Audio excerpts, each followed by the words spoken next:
Hi, everyone. My name is Andy Gaines, and I'm the Executive Director of Ashby Village. We're a community-based nonprofit organization that's hosting this event.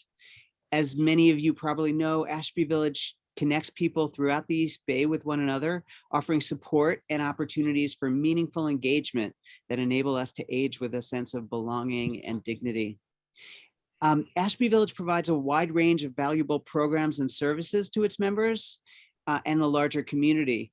And more recently, since the arrival of the vaccine and the easing of restrictions, we're once again starting to offer in-person and in-home services to our members.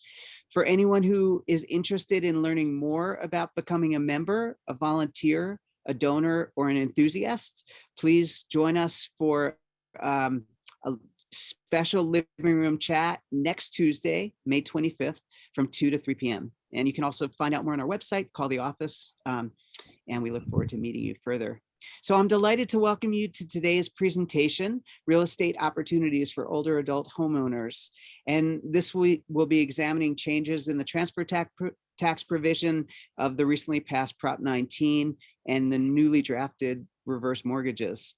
So typically, when we begin these events, we invite participants to make a contribution to allow us to continue to provide our rich programs. But we don't need that to do that today. Several months ago, Joann Sullivan, who you'll meet in a second, a longtime Ashby Village friend enthusiast, and the realtor who found me this wonderful home in the Berkeley Hills. I used to be in the Berkshires. She expressed an interest by several of the realtors with the Grubb company to support Ashby Village. We'd like to thank Joann, Denise, Keller, Mary Canavan, and the Grubb company for making today's event possible. So I will say that today's event did stir up some conversation and interest in our community about different models of living, like intentional communities, and alternative types of ownership, like land trusts. If you're interested in envisioning and creating such a presentation that might highlight an alternative, feel free, let us know, and we can help make that happen. And as a final note, I just wanted to invite our members to join us. We have a diversity, equity, and inclusion initiative that's aiming to make our programs and services available to all of our community. So if you're a member, I encourage you to attend one of our upcoming intimate neighborhood conversations to share your voice and become part of the effort. So now I want to turn it over to Joann to introduce today's event and presenters, and I welcome all. Thanks so much for joining us. Mm-hmm. Oh, thank you, Andy. That's very, great to hear what's going on at Ashby Village right now. For me, it's great being back at Ashby Village. I spent a lot of time there when we were first getting it going, but I just come back every now and then now. So it's great to be here. So our panelists today are Larry Ginsberg, who is a certified financial planner. He and his team of 6 professionals at Ginsburg and Associates have been helping their clients with personal financial planning and investment management services for over 40 years. Larry is past president of the East Bay chapter of the Financial Planning Association.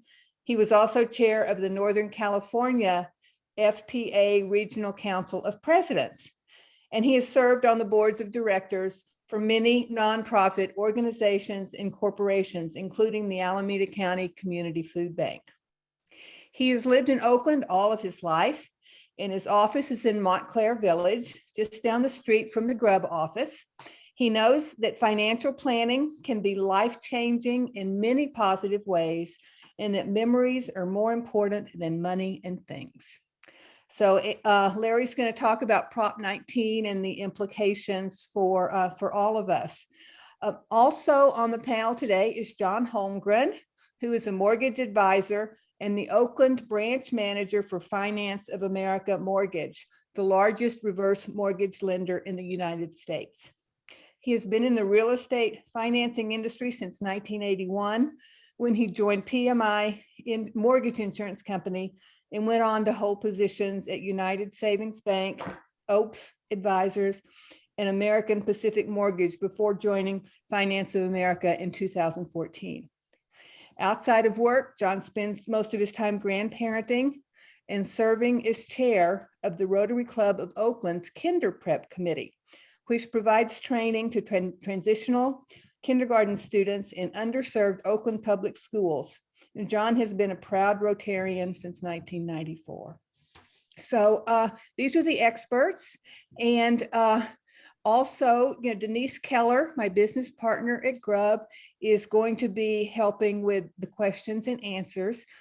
Denise was a realtor in New Jersey for many years before she and her partner moved back here to Berkeley. Now, she was in Princeton, New Jersey. Princeton's a lot like the market here in Berkeley. So she's very, very knowledgeable about buyers and sellers in Berkeley. And we work together on many of our listings.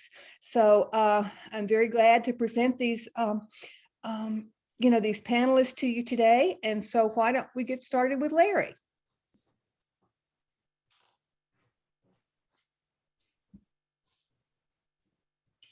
I'm going to share my screen here.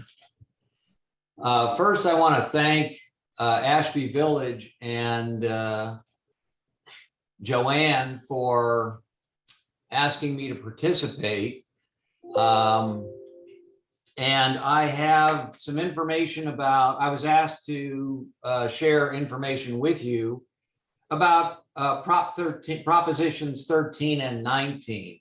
I have more information than I can possibly communicate in just 15 minutes. So I'm not going to read everything that you'll see on your screen. The slide deck will be made available to you through Ashby Village if you're interested, or you can contact me directly if you'd like more information.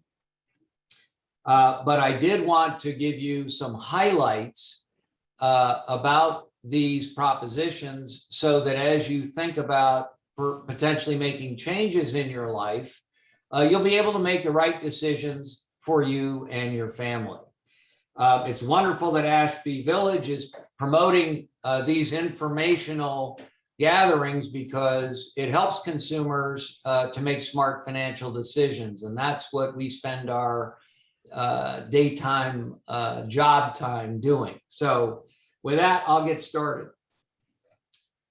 As you'll see, prior to 1912, most of the revenue from the state of California was derived from property taxes. In 1978, there was an initiative that rolled back real estate taxes, which consumers thought were rising so rapidly that they might not be able to stay in their homes. So Proposition 13 allowed for people to age in their homes and not be unfairly burdened by dramatically rising property taxes. There were a couple of other propositions, Proposition 60 in 1986, Proposition 90 in 1988, that tried to move some changes forward, and as well as Proposition 5 in 2018, Proposition 5 failed. In 2020, Proposition 19 was put forward to try to make appropriate adjustments so that we could retain some fiscal responsibility in the state. And that has produced some dramatic changes. So what are they? Proposition 19 indicates that non-primary residence properties, such as investment property, that are inherited by children will not qualify for property tax transfers. Inheriting property from a deceased parent that is used as a principal residence can be done along with an exemption of the current taxable valuation plus $1 million as is adjusted annually. The inherited primary residence of the deceased that are not used as a principal residence by the children will be reassessed at market value when transferred.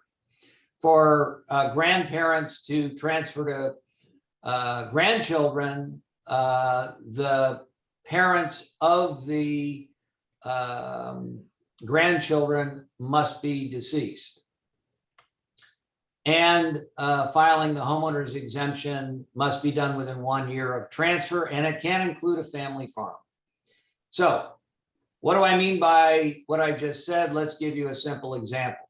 Let's assume that the taxable value of a home is $300,000 and the market value is $1,500,000. So you take the $300,000, add $1 million to it for the Proposition 19 allowance, and $1.3 million is the excluded amount. If the fair market value is $1,500,000, there'd be a $200,000 difference that would be assessed at the current value. So the $300,000 taxable value that was transferred plus the $200,000 difference means the property tax base would be $500,000 for the base year. It's possible to transfer a primary residence with the factored base value to purchase a newly constructed residence within 2 years of sale. Under Proposition 19, you can move anywhere in California. Previously, under Proposition 13, if you wanted to move, you'd have to be within one of the few counties that allowed you to transfer your tax base. Alameda County was one of those counties. But if you wanted to move out of Alameda County and transfer your property tax base, you would have to do so into another county who also allowed such preservation of the original tax base. There were only a few counties that allowed that. Now you can move anywhere in California and you can sell your home, purchase a new one. 100% of the value of the home sold would be added to the transferred. I'm sorry, 100% of the value above the amount for which you sold your home would be added to the factored base year value. So let's look at how that would work. A home has a base value of $300,000 and is sold for $600,000. A new home is purchased a little over a year later for $700,000. Since the market value of the replacement property is $100,000 more than the original market value, an adjustment to the transferred taxable value will be added to that difference. Therefore, the original $300,000 would be preserved. $100,000 of the difference between $600,000 and $700,000, $600,000 sold, $700,000 purchased would be added. So the new tax base would be $400,000.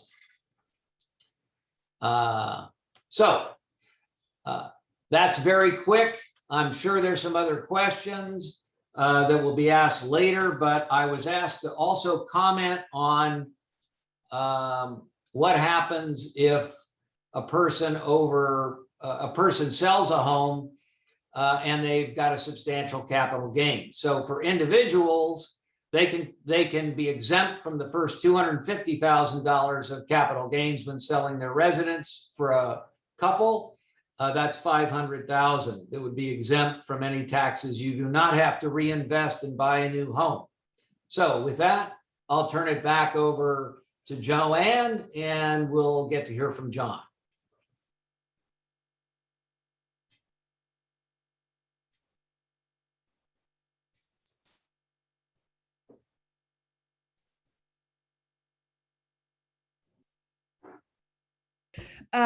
Okay, so now John is going to be talking about reverse mortgages. Take it away, John.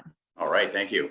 Thank you, everybody. And I also want to echo Larry's comments about Ashby Village and sponsoring this program. I hope you all find it very informative. Reverse mortgages are a somewhat complicated product, but it's something that everybody looks at or at least considers when they get to the point where they want to stay in their home, or even if they don't want to stay in their home, as far as being a way to enhance their financial security. So I'd like to share some information about reverse mortgages. I'm going to move through it fairly quickly.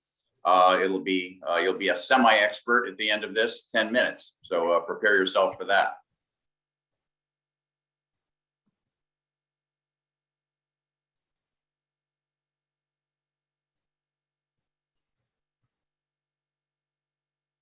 Bear with me one moment.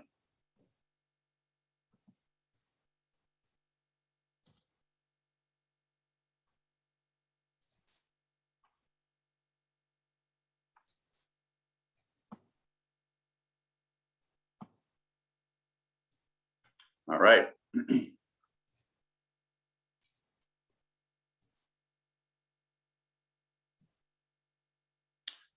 So reverse mortgages tend to be used for a variety of things. One would be for the expression that we call aging in place, which means using your home equity as a way to make your staying in your home more financially feasible. That can mean making modifications to your home to make it livable. It can mean making repairs that maybe have been neglected over time, maybe some retrofitting for various purposes. And it could be to eliminate a mortgage payment. Many people still have a mortgage, and that one financial burden is making it harder for them to stay in their home.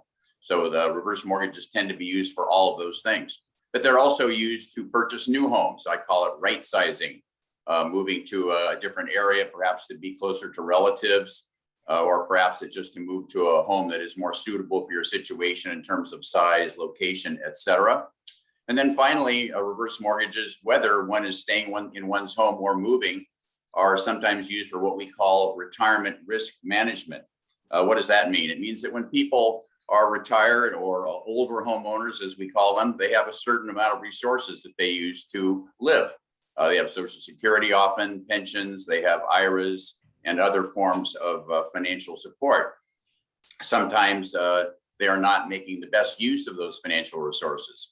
And so a reverse mortgage can be used as a way, as you would think of it as part of your portfolio. Your home equity is part of your portfolio that can be used to enhance your financial security. Reverse mortgages have been around for quite some time.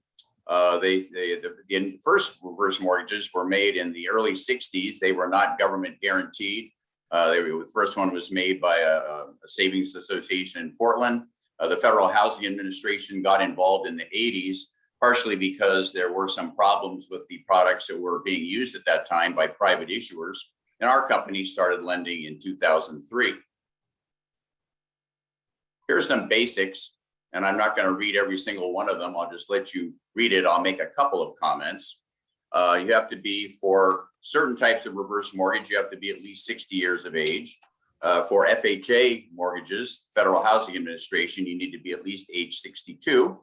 You have to have substantial equity in your home. A rule of thumb would be that you should have about 50% equity at the present time when you enter into one. The property has to be owner occupied. A number of different types of properties are allowed. And then the thing that's most complicated and most intuitively not obvious about reverse mortgages is that, unlike traditional mortgages, where what you get is typically based on a percentage of the value of the home, irrespective of the value of the home or the age of the homeowner, reverse mortgages are much more complicated. There is software that determines what each individual can get. And that software is something we use to determine the benefit levels. People use reverse mortgages for many different things. And here are some examples. This is not an exhaustive list, but it's many of the things, and I'd say most of the things that it is used for. In the case of the home purchase without mortgage payment on the lower left side, many times people sell their home and they do have the ability to pay cash for a new home, but they do consider the idea of using a reverse mortgage to purchase the home, so that instead of paying 100% for the home, they only pay maybe 50% down, and yet they still have a loan that does not require payments. And that enables them to retain the other 50% for living expenses, investment, whatever it may be. On the lower right, you will see reference to a product called Equity Avail, which is a very new product our company's introduced. This is for people who don't qualify for a reverse mortgage because they owe too much. Let's say they owe 60% of what their property is worth. That's generally too high to qualify for a reverse. But these are also people who often have the ability to make a payment through their various sources of income, and they are willing and able to. In fact, they may even want to, in order to preserve tax benefits. And so this product enables you to, for a 10-year period, to make reduced payments, and then it flips into a reverse mortgage at that time. So it's sort of a hybrid product is what we call it. It is relevant for many persons. They're basically, apart from the product I just described, there's basically three types of reverse mortgage. Well, actually, all three are here. There's the FHA home equity conversion mortgage. There's the Home Safe product, and there is the hybrid that I just talked about. The FHA is the most common one. I'd say the vast majority of loans that are done are the FHA. They have the lowest interest rates by far of all the products. And they are designed, I'd say, generally for any value of home, but predominantly for properties that are worth the FHA home limit of $822,000 or less. I'd say most people in that category get the FHA. The Home Safe product is mainly designed for higher value properties or for situations where people owe more money than the FHA loan will allow for. And so the FHA, the Home Safe product, you can get a loan up to $4 million in size. I haven't seen too many of those, but it is relevant to people who have very high value properties and perhaps own quite a bit. The equity avail, as I said before, is for people who still want to have a loan or have to because they owe too much to qualify for a reverse mortgage. Here's a comparison of what some of the different products look like. We have the FHA on the left. There's an FHA, a fixed rate version of the FHA. There's the Home Safe, and then there's the other product on the right that I can't see because I have of my screen here. But anyway, all right. You'll see it says some comparisons of how they work in terms of the cost and how much money you can get. This is all based on a home value of 1.5 million. This assumes the person does not have a mortgage now, and it assumes that they're the age 75. These numbers will be different for everybody based on their home value and their age. Okay, so this is just one example, and it shows how you can use the money for the HECM on the left. You can get the money in a variety of ways. You could pay off your existing loan if you have one. You can achieve monthly distributions, or you can have a line of credit. The FHA fixed is, many people prefer a fixed rate loan. The only disadvantage in this case is you get less money. You can see that the maximum money you get is $273,000 versus $441 for the adjustable, and you have to take all the money at closing. So I would say that this is relevant primarily to people who have a fairly high existing mortgage on their home, and their sole desire with the reverse is to eliminate the mortgage they have now. And so in this example, let's say a homeowner owed $250,000. They wanted to get rid of that payment. They would get this loan, it would pay off that loan and give them a check for, in this case, $23,000, the difference between the $273 that they were allowed and the $250 they owed now. And then they wouldn't have a mortgage payment forever, and they would have a very low fixed rate of 2.5%. You'll see the Home Safe there. That comes in a variety of different interest rates. The lowest available right now is 4.9, and that person would get a check at closing of $647,000. A lot of money that they can use to invest or whatever they wish to do. And many people, I'd say more, I'll call them sophisticated homeowners, will use that, and they figure they have investment advisors who can invest the money and earns consistently a return above 4.9%. And so this is more of a financial planning tool. The product on the right is also a Home Safe, and it is a line of credit product. So you can use that at any time you want to. You don't have to use any of it, but you have a large sum of money available when needed for various sources and needs. So there are a lot of myths surrounding reverse mortgages. And I think the main reason for that is a lot of the products before the FHA got involved were largely unregulated, and they had a number of consumer unfriendly features to them, such as prepayment penalties, the need to transfer title to the lender, shared equity, a variety of things that I saw before I got into the business myself. When the FHA got in, that all changed, and it became a highly regulated product. And you can see the various safeguards that exist. You see the homeowner does retain title. A common myth is that the homeowner has to give the title to the lender. That is definitely not the case. And part of that is that the assumption is that when the homeowner can't be in their home anymore, the bank gets whatever equity exists. And that is also not true. Like with any property situation, any remaining equity goes to the heirs or to the homeowner if the homeowner is still living. And so that is an important safeguard. So here's some examples of a comparison between reverse mortgage, a refinance, and a home equity line of credit. Because the cost to get a reverse mortgage are pretty high by mortgage standards, many people say, well, I think I'll just do a home equity line of credit to get the money that I need. And that many times that's a really good option. They usually have no cost or very low cost to set up. Today in today's market, they have very low interest rates. But the only issue with that is that you do actually have to make a payment with a home equity line of credit. You do have to qualify for it.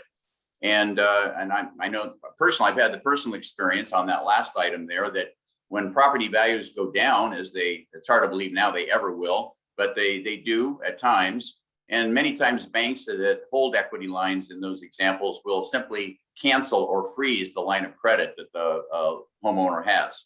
That has happened to me with equity lines I've had in the past. So a reverse mortgage line of credit cannot be frozen. Once you get it, you're going to have it for as long as you live in the home.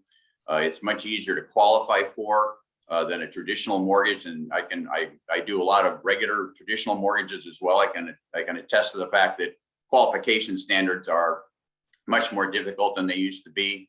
And so that can be very tricky for somebody to qualify for a traditional loan versus a reverse mortgage. But I think one should be looking at all options when you're thinking about using your home's equity to facilitate your ownership of your home and the needs that you have. You should look at everything. Everything should be on the table. And that's basically what I have to say. Here is my contact information if anybody has any questions. And I hope you found this informative.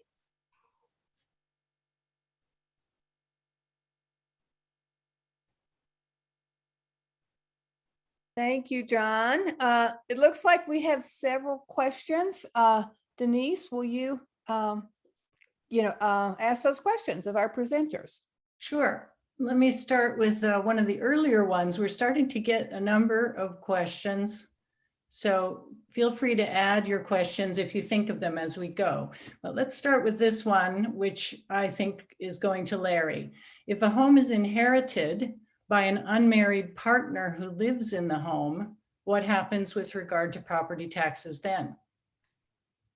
If the home is inherited by a family member and qualifies under Proposition 19, meaning they're living in it as their residence, the property tax base would remain unchanged, subject to the limitations. If the partner re-registers title of the home, including their partner or spouse, that may cause a change. I'm not absolutely certain of that. So the question is about unmarried partner in particular. So that's a little tricky. Yeah, if it's an unmarried partner and they're an individual, they would inherit the property tax base of their deceased parent, and it's a non-issue. I think this one is referring to two people who live in the home together, but they're not married to each other. So the answer to that is that the adult child of the deceased homeowner would be able to inherit the property for themselves. They would not be able to assign title to someone else without triggering a reassessment. Mm-hmm. Yeah. Okay, thank you. Here's one for you, John. This is regarding a reverse mortgage and buying another home and not quite understanding the process. So how is it that you would get the reverse mortgage and buy another home? Do you sell the home that has the reverse mortgage? Well, okay, if you have a home now that has a reverse mortgage on it, and you want to sell that home and buy a new home, you would generally sell the property, pay off the existing reverse mortgage, and then with your remaining equity, you would use that as a down payment on the new home. And you could use, instead of using a traditional mortgage or paying cash for the new property, you could purchase the home using a reverse mortgage, which would greatly be a lot less cash requirement than paying cash, and would probably be more than if you put down 20% in a traditional situation. It'd be more like a 50% down situation, but then you would have a loan that didn't have a mortgage payment. Mm-hmm. And can you use a reverse mortgage to buy a new home before you've sold your existing home? Yes, if you qualify to do that.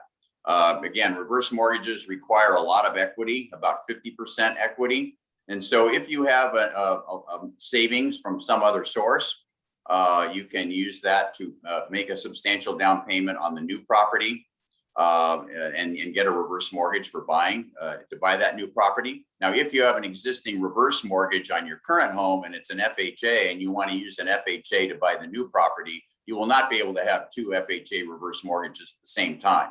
But that is a somewhat unusual situation. I would say in most cases, people either own their current home free and clear, and they have a lot of equity now. And so they can, if they have savings to make a payment on a new home, or if they can arrange an equity line of credit or some other means to supplement their savings to make a substantial down payment, they could do that to use a reverse mortgage for home purchase. Thank you. Here's another one, Larry. How does, oops, these move as people add to them. That's like tricky. Does adding an adult child on the title during the parent's life ensure that the home stays with the same tax base, even if they do not, even if the child does not use it as his or her primary residence? That's an excellent question, and I'm glad someone asked that. So if a parent puts a child on title, then technically they're transferring ownership to that child at that time. So the lifetime unified credit, which is legalese for the amount of money any of us can pass along from our estate to our beneficiaries, would probably be used to make such a gift. And since it's an intra-family transfer, that probably would not trigger a reassessment. But I would highly recommend anybody considering doing that consult with their estate planning attorney and their tax professional so that they don't later discover that something they've done could have adverse consequences. Okay, John, here's someone who says, I don't understand the interest rate on a reverse mortgage if no monthly payments are required. Well, there is interest on a reverse mortgage, just as there is on a traditional mortgage. The difference is that the interest, instead of being paid by the homeowner, although the homeowner is allowed to make payments, and some do, but no payments are required. So the interest accrues as part of the loan balance. And so unlike a traditional mortgage, the balance will generally rise over time. Now, some people express concern that someday they may not have any equity left because they have a loan that's growing instead of going down like a regular loan does. That's the reason the FHA is so conservative about how much they'll let you borrow. That's why they want you to have at least 50% equity when you go into it, because they never want what you owe to be more than what your home is worth. Think about the HECM that we looked at before. The interest rate on it now is in the low 2%. You think about over time, if your interest is accruing at 2% or 3% or even 5%, home values generally have appreciated at a faster rate than that. And so the likelihood is that one's equity position when you go to sell your home in the future is still going to be very strong, but no payments were required during that time frame unless you wish to make them. Great. Here's another one about Prop 19. How does Prop 19 affect a home, which is part of a family trust in which the children are the beneficiaries?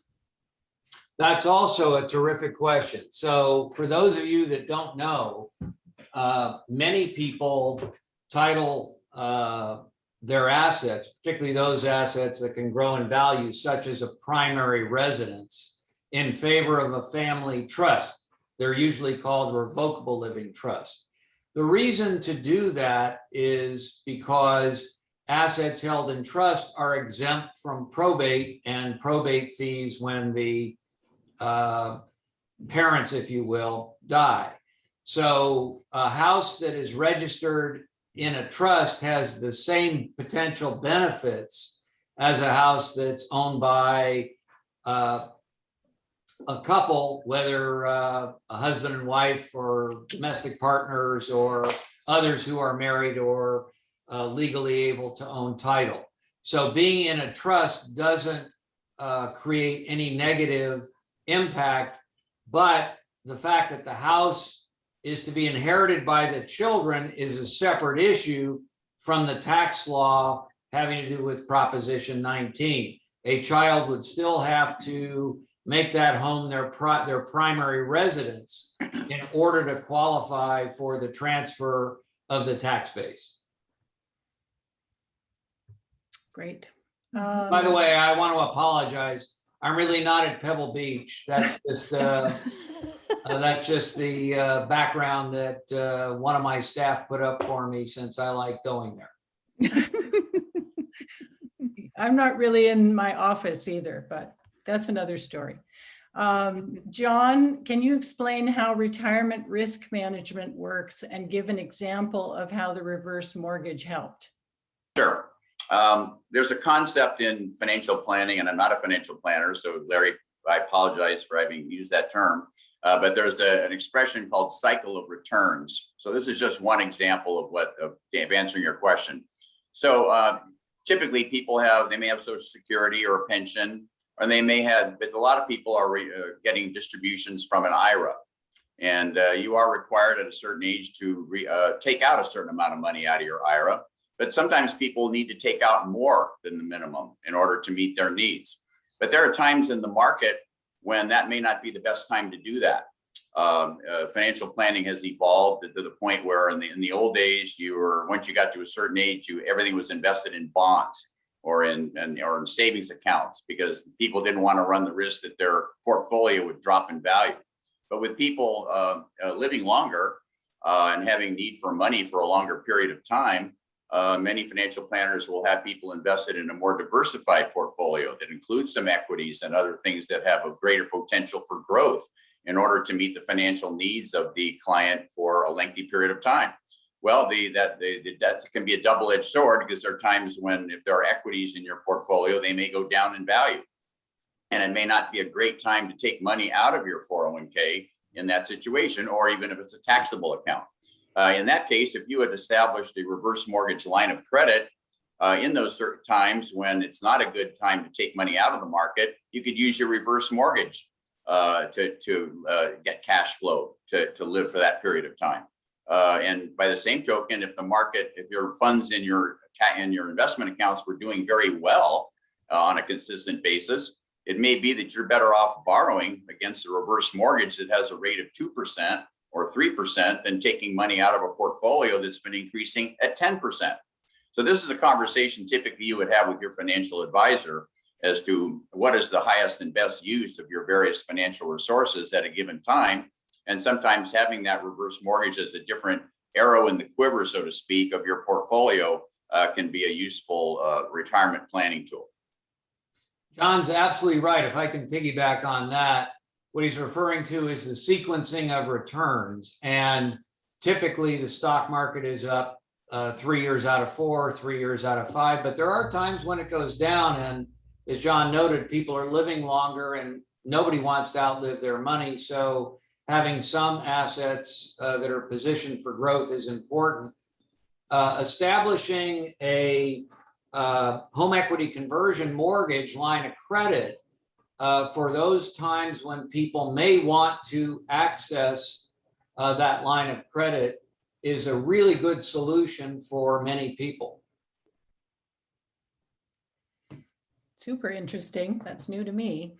I'm going to run right over and call John and as soon as we get off this call. You're not old enough. Darn it. Okay, here's one for you, Larry, that is another interesting twist here on Prop 19. If a child inherits but doesn't reside in the property, can they sell that inherited property and purchase another one within the first year and keep the adjusted tax basis? Probably not. What if they did live in it? Could they take it with them when they bought a new house? If they're over 55, they would be able to. because it would be their own tax basis. Correct. Mhm, mhm. They would have inherited it. It would become their tax base. And if they're over 55 and they sell it, they can then transfer their own tax base to another property in California. If they're under 55, they would not be able to do that. Okay, Mm. good. Well, here's another interesting one, I think also for you, Larry, although maybe John, you might have input on this. It's a fairly long question, but I think the essence of it is the Taxpayer Relief Act of 1997 is in this person's opinion, not a good idea because of what it did. Is there any way to get it repealed? That's above my pay grade. You'd have to talk to our legislators, or you could put forward a proposition, get the signatures, get it on the ballot, have it voted into law.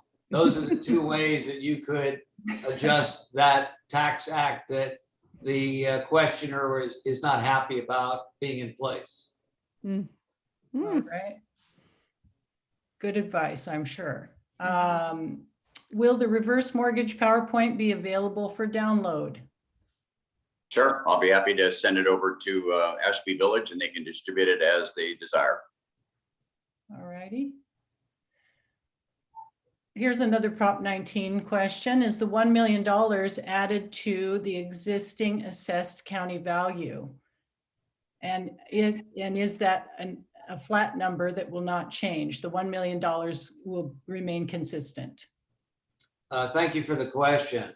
The way I read the act, yes, the $1 million is added to the current assessed valuation. And the $1 million is scheduled to be adjusted in the future. We don't know what those adjustments will be, but the way the act was written, it qualifies for that $1 million to be adjusted, probably compared to some index. As John pointed out earlier, historically, the value of single-family homes from 1950 to 2000, according to the UC Berkeley Real Estate Department, grew at an average of 3%. Now, homes don't go up 3% every year. There are periods when home values decline, but the average during that 50-year period was 3%. From 2000 to 2007, it grew at an accelerated rate. Then there was a price restructure, and in the last decade, home values have gone up, very sharply. So, as John pointed out, most people who stay in their home a long time are going to benefit from accumulating additional wealth. Here's another question for you, John, about reverse mortgage. I think to some extent you may have answered part of this, but the question is, I've examined reverse mortgages. If I'm going to sell my home, why not get its value? Why accept a reverse mortgage offer of $650,000 on $1.5 million?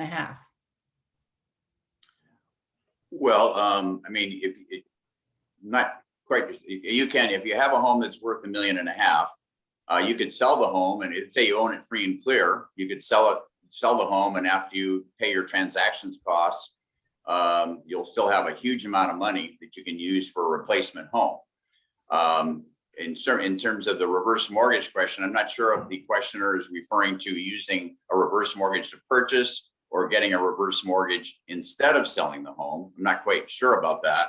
But the reason one would normally get a reverse mortgage in a situation where you own a home of that value is to use that money to supplement your expenses, to supplement your income, I should say, pay expenses. Some people use it for pleasure. I had one client who got the money, had plenty of money to live on, but wanted money to go take a cruise every year. And so he got a reverse mortgage for that. On the purchase side, yes, you could sell your home and then pay cash for another property. That's great. You don't have any mortgage payment, but you may, by using a reverse mortgage for purchase, you only have to put 50% down instead of 100% down in an all cash situation. And then you've retained a lot of money that can be used to fix up the property, enhance your lifestyle, cover your living expenses. Mm-hmm. So again, it's just one possible vehicle that can be used to enhance your financial well-being if you need it. And not everybody does. Many people have plenty of assets and there's no need really to get a reverse mortgage, and good for them. That's fantastic. And as you said, the value of the property when it is ultimately sold still goes back to the homeowner. or Yes, their right. parent. Absolutely. So they don't lose that value. They Right. just are using a portion of it. Exactly right. You're if you get a reverse mortgage and you owe a certain amount of money on it, and then time progresses and the balance of the loan goes up, but in general, your property value is going to rise as well. And then ultimately, when the property is sold, the loan is paid off, and whatever's left over goes to you or to your heirs, depending on the situation. Right. You know, the homeowner is always in control when they put a reverse mortgage on their property. As John noted appropriately, for many people who've accumulated a lot of wealth in their home and want to live in it and don't want to move and want to utilize some of the wealth that they've created by owning their home and paying down their mortgage, these financing tools are absolutely incredible in enabling them to enjoy their lifestyle while still retaining control. The one misconception that I'd like to clear up is that by putting financing on a home, somehow the homeowner isn't in control. That's never true. The homeowner is always in control, can sell their home at any time, pay off the financing, and keep all the equity or value that they've accumulated for themselves, less any taxes that may be due. Here's a clarifying piece to the question about repealing the act. Not so much about repealing the act, but why did they do away with the unlimited deferral of profits? It would have helped seniors to move and buy new residences without having to pay a huge capital gains tax. The answer to that question is that it required you to sell your home and then within a specific period of time to use that equity to buy a new one. What was determined is that for many people, particularly as they are older, they didn't want the responsibility of owning a home. They wanted to be able to sell their home, pay taxes above an exemption amount, and have the freedom to choose what to do. So at that point, the federal law was changed so that an individual would have a $250,000 exemption for the first $250,000 of gains. They would pay no tax, and anything above that, they would be taxed at capital gains rate if they own the house for more than a year federally. And of course, the state of California is going to apply its tax. A couple could exempt $500,000, but there is no requirement that any future purchase of a home be made. And what this legislation did was allow many people who no longer wanted to own a home to sell their home, take the profits, and then make the best choice for themselves. Here's a quick one. Prop 19. How long after you sell your house do you have to buy a new one? Usually it's 2 years. Or you can buy the new one now and sell your current home 2 years later, and it still qualifies. Great. And here's a more complicated version. Here's someone who owns a triplex. We live in one unit and assume that one of our children will live here when they inherit. How does Prop 19 affect properties that are both primary residence and rental? Great question. There will usually have to be a tax professional involved because without more facts, I'm not sure whether the non-residential portion of that property has been depreciated. If so, the depreciation would be recaptured when the property is sold as ordinary income.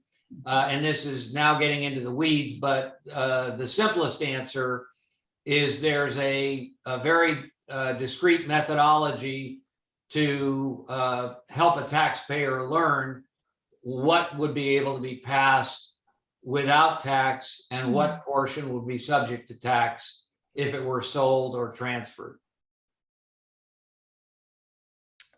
Great. John, here's another one about line of credit. If you take a line of credit as a reverse mortgage, do you have to pay interest on anything before you actually draw on the line of credit? No, with any reverse mortgage, you're not paying interest. You are not. Oh, but I think what they're asking is, do you owe any interest on the line of credit before you take it? Yes. No, you're only going to accrue interest on money you actually use. It says just like a home equity line of credit or a credit card that has a credit limit of 20,000. You don't incur any interest costs until you actually take money from the line of credit. Okay. And here's another one. I'm not sure I understand this, so I'm just going to read it to you, John. If your reverse mortgage provides no cash out and no line of credit, just breaks even, is there still any reason that a senior might want to consider it? Yeah, so the break even part you're referring to is that the only reason that would ever happen with a reverse mortgage is if you owe, at the time you get the reverse mortgage on a traditional loan, you owe every bit of what you're eligible for. So you in the example that was there for one of the loans, there was a credit limit of 400 and something thousand. So if you owe 400,000 and you get a reverse mortgage, yeah, you may not get any line of credit, you may not get any monthly distribution, but you have canceled out the requirement to make a mortgage payment. That replaced your existing traditional mortgage and eliminated the need to make a mortgage payment for as long as you own your home. And many times my experience has been that's the main goal people have in getting a reverse mortgage. Their cash flow would actually be pretty much okay if they just didn't have to make that darn mortgage payment anymore. And so so sometimes they don't even need the they don't need the line of credit. They don't need monthly distributions. They just want to get rid of the mortgage payment. They still will have to pay their property taxes and their home insurance. That's a requirement of a reverse mortgage. The reverse mortgage company doesn't take that over. The FHA doesn't take that over. You continue to have that obligation, but the obligation to make a mortgage payment is eliminated.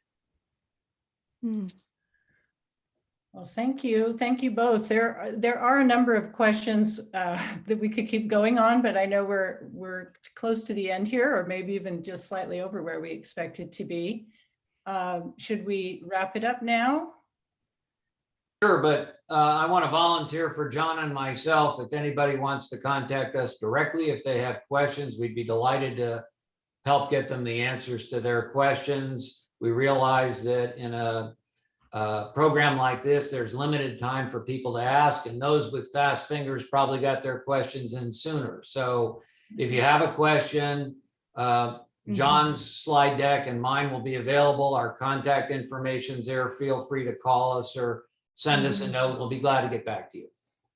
Yeah, and Denise and I are available as well. And you have our contact information if you have any questions. And I just want to thank everybody so much for coming. I think that this program was really good, and I sure found it educational. I hope that you did too. And I want to let you know that the Grubb Company is going to be sponsoring other events like this in the future, not just real estate or finance, but other types of programs. And if you have anything you'd like to see, please let us know. And so thank you all so much for coming. And I guess this is the end.